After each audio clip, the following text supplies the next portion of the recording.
Bodyguard, Shifters Unbound, by Jennifer Ashley. Narrated by Cris Dukehart.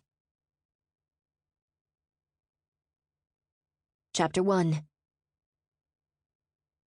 The store's owner had short and sassy black hair with a few red streaks, a compact but curvy body, and a fine-lined tattoo peeking over the collar of her shirt. Her blue eyes, right now, were wide as she contemplated the gun barrel aimed across the counter at her. Ronan ducked his huge bulk back down behind the aisle partition, where he'd been crouching to examine merchandise on the bottom shelf. The robber hadn't noted Ronan, who'd come in to do some late-night shopping, almost hidden at the back of the SoCo novelty store. Ronan was willing to bet that the store's owner, Elizabeth, didn't remember at the moment that he was there either. It was just the three of them on this Friday night. Elizabeth, the robber with the gun, and Ronan, who started making his way noiselessly toward the front counter. Ronan didn't dare charge while the gun was almost against Elizabeth's nose. One wrong move, one sound, and Elizabeth was dead. Wait for it. The robber wasn't much more than a kid, maybe 20 as humans figured age. Would be still a cub if he were shifter. Humans couldn't control their young, Ronan thought in disgust. He'd have taken down any cub that even contemplated carrying a gun, let alone robbing a store. Elizabeth had her hands flat on the counter. Ronan smelled her fear, but also her rage.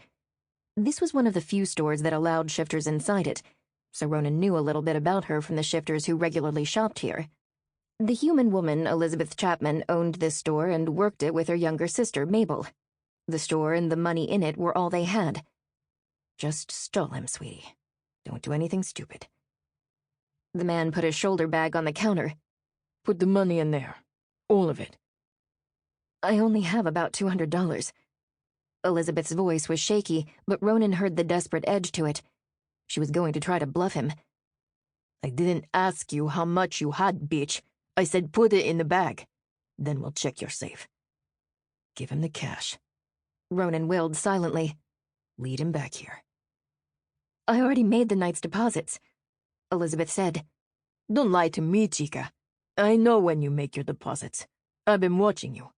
Now put the cash in the bag. Ronan sensed Elizabeth's pounding heart, scented her fear sharpening over the oily smell of the arrogant young man.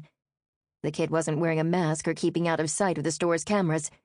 That meant he didn't care if Elizabeth would be able to identify him later, which meant that either he was overconfident or he meant to kill her and be long gone before any cops arrived. Not gonna happen. Ronan heard rustling as Elizabeth put the cash in the shoulder bag. That's... Sample complete. Ready to continue?